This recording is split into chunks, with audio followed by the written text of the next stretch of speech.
뭐 그릴까?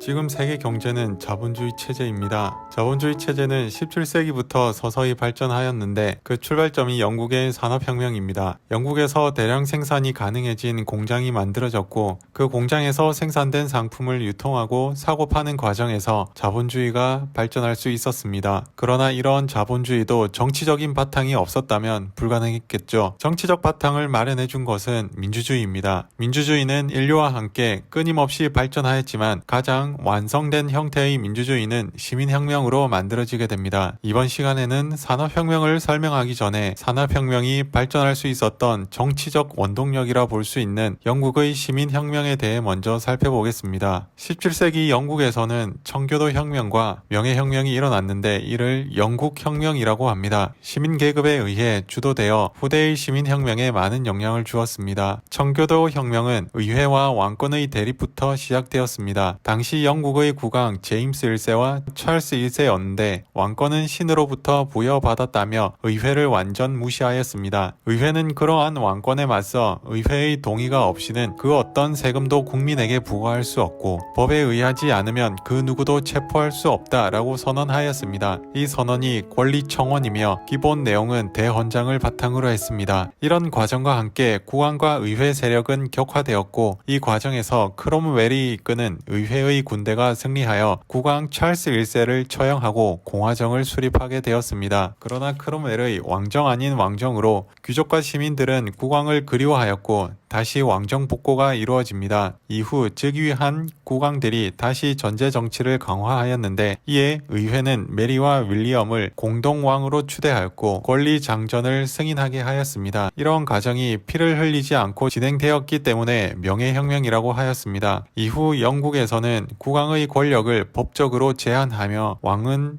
군림하나 통치하지 않는다는 의회 중심의 입헌군주제가 자리잡게 되었습니다. 이런 과정으로 일찍부터 정치적으로 안정을 이룬 영국은 경제활동의 자유가 보장되게 되었습니다. 농촌에서는 지주들이 효과적인 농업 경영을 위해 농지에 울타리를 쌓는 인클로저 운동을 벌여 땅을 잃은 농민들이 일자리를 찾아 대도시로 이주하였고 이런 과정으로 산업활동에 필요한 풍부한 노동력을 확보할 수 있었습니다. 영국의 산업은 면직물 공업에서 시작되었고 세계시장에서 면직물의 수요가 급증하자 대량 생산이 필요했고 이에 따라 기계가 발명되었는데 그게 방적기였습니다. 이 기계의 발명으로 면직물 생산량이 10배 정도 늘어나게 되었으며 사람이 손으로 한 땀 한 땀 만들던 가내수공업 단계를 벗어나 대규모 공장제 기계공업으로 발달하였습니다. 문제는 수송과 공장 가동 에너지였는데 당시 에너지원으로 쓰이던 것들은 나무, 땔감, 석탄, 코크스였습니다.